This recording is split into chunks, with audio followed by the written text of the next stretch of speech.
Welcome to the Gift Club. On our loyalty show today, I am joined by Adam Posner from Australia. Adam is a loyalty specialist, helping retailers and brands to build thriving loyalty and rewards programs to make them more money from their existing customers. We shall be chatting about loyalty driven by love, what loyalty really means, and the capabilities of data analysing technology that retailers can use to get to grips with their customer behaviour. So Adam, really nice to have you with me. How are you? Are you well? Yeah, very well, thank you, down here in Australia. Thanks for inviting me onto your show, Heidi. You're very welcome, Adam. Great to have you. So you are the author of the Customer Loyalty and Loyalty Programme Research Study for Love or Money, now in its 8th edition. So Love or Money is a yearly piece of research that you commission on customer loyalty and loyalty programs in Australia and New Zealand. So as a loyalty practitioner and consultant, Adam, how do you convince an entire nation that loyalty programs can be created on the basis of love?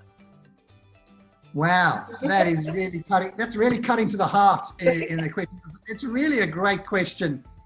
And I'll take a step back, and I think that we've really actually got to understand what loyalty is first, and be realistic in the sense that loyalty actually is not only about love and the heart, but there's also a very transactional behavioral orientation to loyalty.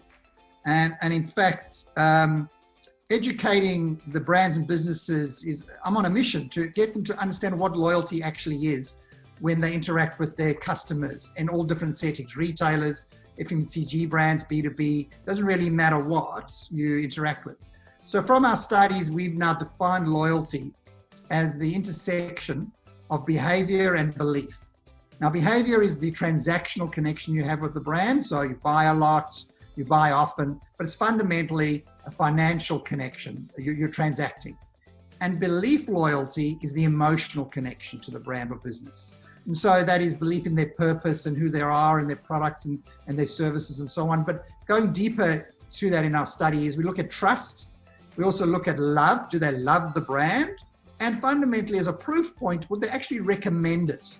So if I said to you, would you put your name on the line to recommend a brand or business? You only would if you truly thought that it was going to serve the person you're recommending in a good way, but your reputation is therefore recommendation is a sense of love. So there it is in summary. Loyalty is both behavior and belief, and the perfect answer that you're looking for is right in the top corner when they intersect and you've got both behavior and you've got belief. Wow, that sounds like it's very scientific.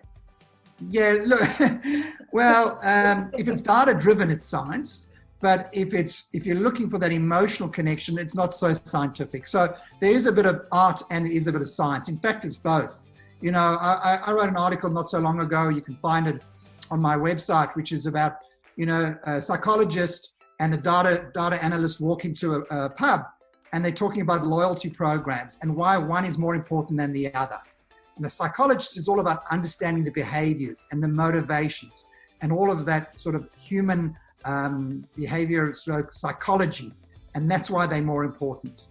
And the data analyst says, no, it's all about understanding how much they spend, how often, what they buy, their propensity to buy, their propensity to leave. So really they're having this strong debate, and in the end realize that they're both actually really important. So there's an art and there is a science to driving loyalty.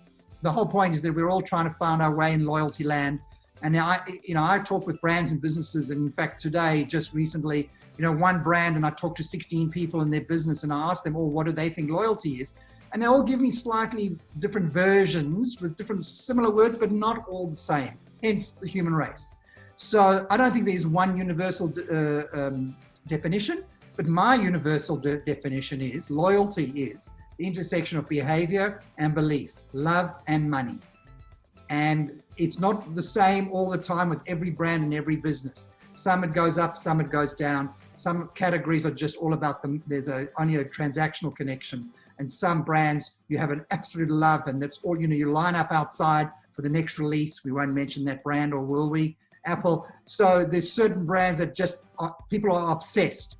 What should retailers be doing now, especially in these times, to get under the skin of their customers' emotional behavior. Does loyalty marketing and data-driven technology really work?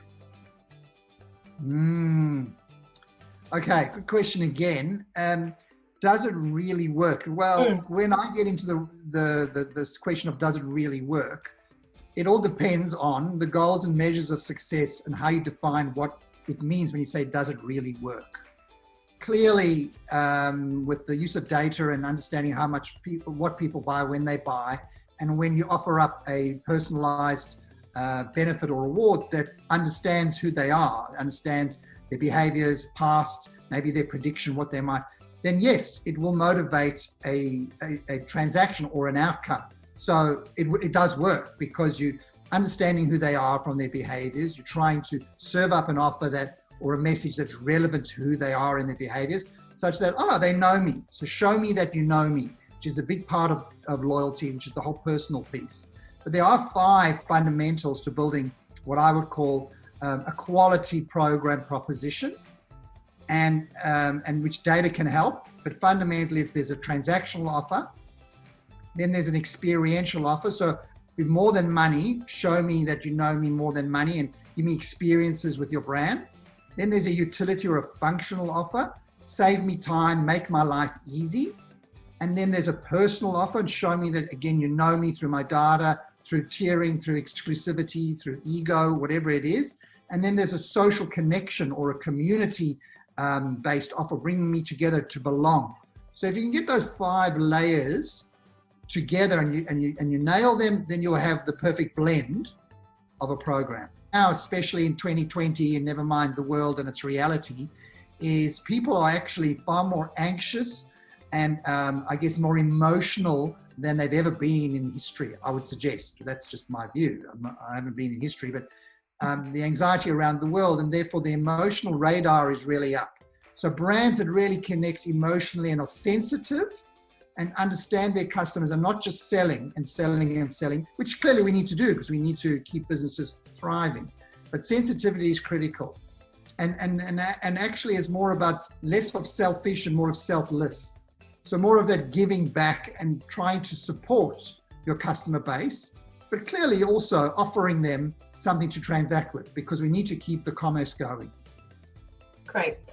So obviously your Love or Money piece of research that you do yearly is available for everyone to view. Where can people find it, and when's the next one?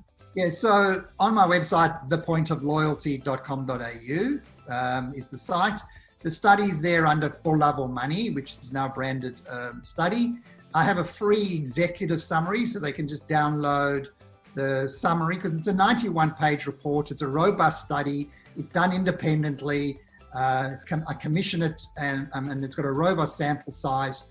So the full study is over 90 pages with hundreds of insights, and that they can buy. So you get a free exec summary, and if they like what they see, then they can purchase the report, or they can actually get me to present the report, which is another optional purchase, which I do for brands, which is a 1.5 to 2 hour presentation of all the results, and I go through them and we have discussions and debates. Thank you for giving me the opportunity to share the love. As I say, loyalty, in this time and finding out really what it means to your brand business and working through that process helps you grow, and clearly there's something in for your customers. So thanks for letting me share the love. Thanks, Heidi. Very welcome. Thank you so much, Adam.